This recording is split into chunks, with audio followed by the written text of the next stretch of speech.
கிளாஸ்ல வந்து பாத்தீங்கன்னா பிஎட் செகண்ட் இயர் கமிஷன் ஒர்க்கை பத்தி தான் சில முக்கியமான விஷயங்களை நான் உங்களுக்கு சொல்ல போறேன். இந்த முக்கியமான விஷயம் வந்து பாத்தீங்கன்னா நீங்க உங்களுக்கு கமிஷனுக்கு வந்து ரொம்ப உதவியா இருக்கும். அதே மாதிரி பாத்தீங்கன்னா நீங்க வந்து ஸ்கூல் ட்ரைனிங் போகும்போதேவும் நான் அந்த கமிஷனை பத்தி எப்படி நடக்கும் எல்லாமே உங்களுக்கு டீட்டெயிலா கிட்டத்தட்ட ஒரு 7-10 வீடியோ கிட்ட நான் அப்லோட் பண்ணியிருக்கேன் நம்ம சேனல்ல. ஸோ நீங்க வந்து அந்த வீடியோ வந்து ஒரு சில பேர் பார்த்துருக்கலாம், பார்க்காம இருக்கலாம். நான் அதனால வந்து மறுபடியும் சில முக்கியமான விஷயம்லாம் நான் உங்களுக்கு சொல்றேன். இது வந்து பாத்தீங்கன்னா உங்களுக்கு கமிஷனுக்கு ரொம்ப உதவியா இருக்கும். என்னென்ன விஷயம் நம்ம பார்க்க போறோம் அப்படின்னு பாத்தீங்கன்னா, கமிஷன் வந்து எப்படி நடக்கும், 2 நாள் கமிஷன் நடக்கும்னு சொல்லியிருக்கேன். அந்த 2 நாள் எப்படி கமிஷன் நடக்கும் அதை பத்தி நான் சொல்ல போறேன். எந்தெந்த ரெக்கார்ட் நோட்டுலாம் ரொம்ப ரொம்ப முக்கியமான ரெக்கார்ட் நோட்டு, கம்பல்சரி எந்தெந்த ரெக்கார்ட் நோட்ல இருந்து உங்களுக்கு கொஸ்டின் வரும் அப்படின்றதையும் நான் சொல்ல போறேன். அதே மாதிரி நம்ம அங்க போய் கிளாஸ் இருக்குன்னு சொல்லியிருக்கேன். ஆக்சுவலா கமிஷன் வந்து 2 டேஸ்ல கிளாஸ் இருக்குன்னு சொல்லியிருக்கேன்.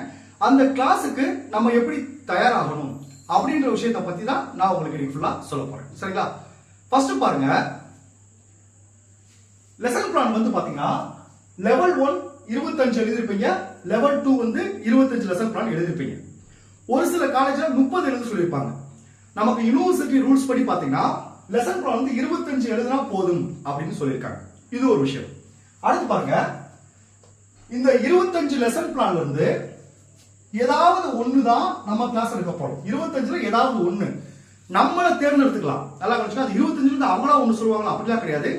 அந்த 25ல இருந்து நம்ம ஒரு லெசன் பிளான் தேர்ந்தெடுத்துக்கலாம். அந்த தேர்ந்தெடுத்த லெசன் பிளானை தனியா ஒரு A4 சீட்ல எழுதி அதை ஃபைல் பண்ணி வச்சுக்கணும் ஒண்ணு. அதே மாதிரி லெவல் 2க்கும் 25 லெசன் பிளான் இருக்கும்.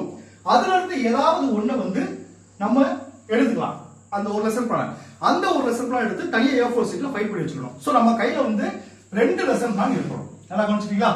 ரெக்கார்ட் நோட்ல 25 இருக்கும். பட் நம்ம அந்த கமிஷன் எடுக்கிறப்ப இந்த 2 லெசன் பிளான் வந்து தனியா நம்ம கையில இருக்கணும். இது ஒரு விஷயம். இந்த 2 லெசன் பிளானுக்கும் தனியா டீச்சிங் எய்ட் பண்ணணும். லெவல் 1க்கும் நம்ம ஒரு தனியா டீச்சிங் எய்ட் பண்ணணும். லெவல் 2 அதுல ஒரு லெசன் பிளானுக்கு தனியா டீச்சிங் எய்ட் பண்ணணும். சோ நம்ம வந்து கமிஷன் எடுக்கிறப்ப அந்த கிளாஸ் எடுக்க போகும்போது உள்ள அந்த நம்ம கிளாஸ் அரேஞ்ச்மெண்ட் பண்ணிருப்பாங்க. நம்ம கிளாஸ் எடுக்க போகும்போது இந்த 2 லெசன் பிளான் நம்ம கையில இருக்கணும். இந்த 2 லெசன் பிளானுக்குரிய டீச்சிங் எய்டும் நம்ம கையில இருக்கணும். இததான் நம்ம கொண்டு கிளாஸ் எடுக்க போறோம். அந்த 2 லெசன் பிளான்ல அந்த கமிஷன் போறோம் பாத்தீங்களா, அவங்ககிட்ட கையில கொடுத்துருவோம். நம்ம எழுதுனது கையில கொடுத்துட்டு நம்ம வந்து அவர் சொல்லுவாரு லெவல் 1 எடுங்க இல்ல லெவல் 2 எடுங்க அப்படி சொல்லுவாரு. மோஸ்ட்லி பாத்தீங்கன்னா உங்களுடைய மேஜர் சப்ஜெக்ட் ஏதோ அதைத்தான் மோஸ்ட்லி கிளாஸ் எடுக்க சொல்லுவாங்க. அதே மாதிரி மோஸ்ட்லி வந்து நீங்க 2ல ஏதாவது ஒன்று எடுங்க அப்படின்னு தான் சொல்லுவாங்க. அதாவது 90% அப்படிதான் சொல்லுவாங்க. ஒரு சிலர் வந்தா ஏதாவது ஒண்ணு அவங்களா வந்து சொல்லுவாங்க லெவல் 2 எடுக்க, லெவல் 2 ஒன்னு சொல்லுவாங்க. சரிங்களா? இந்த விஷயம் உங்களுக்கு புரிஞ்சுச்சா? இதுதான் கமிஷன் வந்து பாத்தீங்கன்னா 2 நாள் நடக்கும்.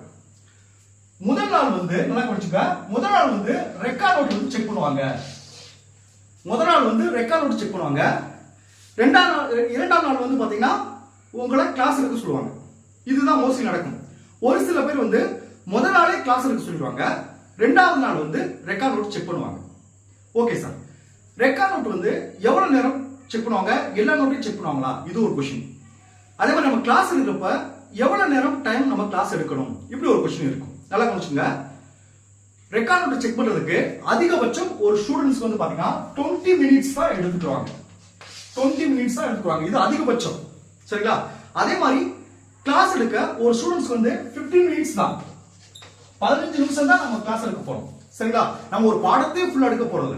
ஒரு பாடத்துல நமக்கு எது கம்ஃபர்டபுளா இருக்கு, இந்த டாபிக் எடுத்து நம்மளால நல்லா டீச் பண்ண முடியும் அப்படின்றது மட்டும் எடுக்க போறோம். சோ கிளாஸ் எடுக்கிறது பாத்தீங்கன்னா 15 மினிட்ஸ், ரெக்கார்ட் செக் பண்றதும் 20 மினிட்ஸ் தான். இது உங்களுக்கு தெரிஞ்சிருக்கும். நல்லா கவனிங்க. ரெக்கார்ட் நோட் வந்து பாத்தீங்கன்னா எல்லா நோட்டையும் ஒவ்வொரு பக்கமா செக் பண்ணுவாங்களா, இல்ல ஒவ்வொரு ரெக்கார்ட்லயும் கொஸ்டின் கேட்பாங்களா, இந்த மாதிரி டவுட் இருக்கும். நல்லா கவனிங்க. அது வந்து கமிஷனுக்கு உங்க காலேஜுக்கு வர்றவங்களை பொறுத்து. ஒரு சில பேர் வந்து ஃப்ரண்ட் பேஜ் மட்டும் பார்த்துட்டு ஒரு 4-5 பக்கம் மட்டும் பார்த்துட்டு சைன் போட்டு அதுல இருந்து ஒரு கொஸ்டின் 2 கொஸ்டின் கேட்டுட்டு போயிடுவாங்க. ஒரு சில பேர் எல்லா நோட்டையும் அந்த ஃப்ரண்ட் பேஜை செக் பண்ணுவாங்க. ஒரு சில பேர் ஏதாவது 5 நோட்டை மட்டும் எடுத்து செக் பண்ணுவாங்க. சோ நம்ம வந்து 2 மிஸ்டேக் பண்ணவே கூடாது. நான் ஆல்ரெடி உங்களுக்கு சொல்லியிருக்கேன். ரெக்கார்ட் நோட் வந்து நம்ம கம்ப்ளீட் பண்ணாம இருக்க கூடாது. ரெக்கார்ட் நோட் சின்ன தவறு இருக்கோ இல்லையோ, ஆனா ரெக்கார்ட் நோட் வந்து கம்ப்ளீட்டா நம்ம வச்சிருக்கணும். எதுலையும் அரைகுறையா வச்சிருக்க கூடாது. அதே மாதிரி அந்த ரெக்கார்ட் நோட்ல ஹேண்ட் ரைட்டிங் பாத்தீங்கன்னா உங்களுடையதான் இருக்கும். ஒரே ஹேண்ட் ரைட்டிங் தான் எல்லா ரெக்கார்ட் நோட்லயும் இருக்கணும். இந்த ஹேண்ட் ரைட்டிங் வந்து மாறி எழுதிருக்கேன் சார், என்ன செய்யலாம் சார் அப்படின்னா அவங்க பார்த்துட்டாங்கன்னா அதுல வந்து கண்டிப்பா இந்த 2 விஷயம், அதாவது ரெக்கார்ட் நோட் வந்து கம்ப்ளீட் பண்ணல, ரெக்கார்ட் நோட்ல ஹேண்ட் ரைட்டிங் வந்து மாறி இருக்கு, இந்த 2 விஷயம் மட்டும் இருந்துச்சுன்னா உங்களுக்கு மார்க்கு கண்டிப்பா குறைச்சிருவாங்க. சரிங்களா? மற்றபடி ரெக்கார்ட் கம்ப்ளீட் பண்றோம், ஒரு சில மிஸ்டேக்லாம் இருக்கு அப்படின்னா பிரச்சனை இல்லை, ஒரு 4-5 மார்க் கூடும் குறையும் அவ்வளவுதான். பட் இந்த 2 விஷயம் நீங்க தவறு பண்ணியிருந்தீங்கன்னா மார்க் நிறைய குறைச்சிருவாங்க. சரிங்களா? அதே மாதிரி இந்த ரெக்கார்ட் நோட்டு, இந்த கிளாஸ் இருக்கிறது, இதெல்லாம் முன்னாடி அவங்க சில பேசிக்கான கொஸ்டின்லாம் கேட்பாங்க. அதை கேட்ட பிறகுதான் இதெல்லாம் உங்களுக்கு நீங்க சரியா பண்ணணும். என்ன கொஸ்டின் சார் அப்படி கேட்பாங்க அப்படின்னு பாத்தீங்கன்னா, நீங்க ரெகுலரா காலேஜுக்கு வந்திருக்கீங்களா, கரெக்டா ரெகுலரா ஸ்கூல் ட்ரைனிங் போயிருக்கீங்களா, இந்த 2 விஷயத்தை எய்ம் பண்ணி தான் ஃபர்ஸ்ட் அவங்களுடைய கொஸ்டின் இருக்கும். அது எப்படி கண்டுபிடிப்பாங்க சார்? உங்களுக்கே தெரியும். ஸ்கூல் ட்ரைனிங் பண்ணா எந்த ஸ்கூலுக்கு போனீங்க, அந்த ஹெச்எம் பேர் என்ன, உங்க கைட் டீச்சர் பேர் என்ன, எந்த ஸ்டாண்டர்ட் கிளாஸ் எடுத்தீங்க, இந்த மாதிரி பேசிக்கான விஷயம் எல்லாமே தெரிஞ்சு வச்சுக்கோங்க. அதே மாதிரி காலேஜ் பத்தின விஷயம் கேட்டா, செகண்ட் செமஸ்டர் உங்களுக்கு எத்தனை சப்ஜெக்ட் இருந்துச்சு, அந்த சப்ஜெக்ட்ல ஒரு சப்ஜெக்ட் குறிப்பிட்டு இந்த சப்ஜெக்ட்ல உங்க ஸ்டாஃப் யார் எடுத்தா அந்த ஸ்டாஃபோட பேர் என்ன, இந்த மாதிரி விஷயம் கேட்பாங்க. இதுதான் நீங்க கரெக்டா ரெகுலரா காலேஜ் வந்திருக்கீங்களா, ரெகுலரா ஸ்கூல் போயிருக்கீங்களா, இந்த விஷயம் தான் ஃபர்ஸ்ட் கேட்பாங்க. இதுல நீங்க மோஸ்ட்லி ஆன்சர் கரெக்டா பண்ணிட்டீங்கன்னா அவங்க முடிவு பண்ணிடுவாங்க, ஓகே இந்த ஸ்டூடெண்ட்ஸ் கரெக்டா வந்திருக்காங்க. அப்படி கரெக்டா ஆன்சர் பண்ணிட்டீங்கன்னா இதுல இருந்து உங்களுக்கு இந்த ரெக்கார்ட் இருந்தா கொஞ்சம் கம்மியான கொஸ்டின் கேட்பாங்க. அதுல ஏதாவது நீங்க சரியா பதில் சொல்ல, ட்ரைனிங் போன ஸ்கூல் பேரே தெரியாது, நம்ம காலேஜ்ல ஒரு சப்ஜெக்ட் இருக்கிற ஸ்டாஃப் பேரே தெரியாது, நம்ம கூட டிபார்ட்மெண்ட் இருக்க அந்த ஸ்டூடெண்ட்ஸ் படி தெரியாது, இந்த மாதிரி விஷயம் இருந்தா உங்களுக்கு நிறைய கொஸ்டின் கேட்டுருவாங்க. நீங்க அப்புறம் கரெக்டா வந்துருக்கலாம் வரல கண்டுபிடிக்கிறதுக்காக நிறைய கொஸ்டின் கேட்பாங்க. சோ அதனால தான் நான் ஆல்ரெடி ஃபர்ஸ்ட் வீடியோல சொல்லியிருந்தேன், நீங்க என்னென்ன விஷயத்தெல்லாம் ஃபர்ஸ்ட் தெரிஞ்சுக்கணும்னு சொல்லி ஆல்ரெடி சொல்லியிருக்கேன். சரிங்களா? அதே மாதிரி எந்தெந்த ரெக்கார்ட் நோட்ல கம்பல்சரி கொஸ்டின் உங்களுக்கு இருக்கும் அப்படின்னு பாத்தீங்கன்னா, நம்பர் 1 பாத்தீங்கன்னா micro teaching record level 1 level 2. இந்த ரெக்கார்ட் நோட்ல இருந்து கண்டிப்பா எல்லா காலேஜ்லயும் வர்ற கமிஷனர் வந்து பாத்தீங்கன்னா இந்த கொஸ்டின் இந்த ரெக்கார்ட் நோட் வந்து கண்டிப்பா கேட்பாங்க. ரெண்டாவது ரெக்கார்ட் நோட் பாத்தீங்கன்னா டெஸ்ட் அண்ட் மெஷர்மெண்ட். இந்த ரெக்கார்ட் நோட்ல வந்து கம்பல்சரி கொஸ்டின் இருக்கும். இதுல கால்குலேஷன்ஸ் எப்படி சார் போறது, எப்படி சார் நம்ம தெரிஞ்சுக்கிறது அப்படின்னு பாத்தீங்கன்னா, நான் இந்த ரெக்கார்ட் நோட் வந்து ஆல்ரெடி வந்து நான் 2 வீடியோ, நீங்க கால்குலேஷன் எப்படி போடணும்னு சொல்லி 2 வீடியோ ஆல்ரெடி அப்லோட் பண்ணிருக்கேன். அந்த வீடியோ வந்து பார்க்கலைன்னா நான் டிஸ்கிரிப்ஷன் கீழே லிங்க்ல கொடுத்துருக்கேன். அந்த டெஸ்ட் அண்ட் மெஷர்மெண்ட் ரெக்கார்ட் நோட்டை பத்தி பேசிக்கான விஷயம் எல்லாமே அதுல சொல்லியிருக்கேன், அதை நீங்க பாத்துக்கங்க. 2 ரெக்கார்ட் வச்சா, மூணாவது தான் லெசன் பிளான், நாலாவது தான் அப்சர்வேஷன் ரெக்கார்டு, அஞ்சாவது வந்து பாத்தீங்கன்னா டெமான்ஸ்ட்ரேஷன்.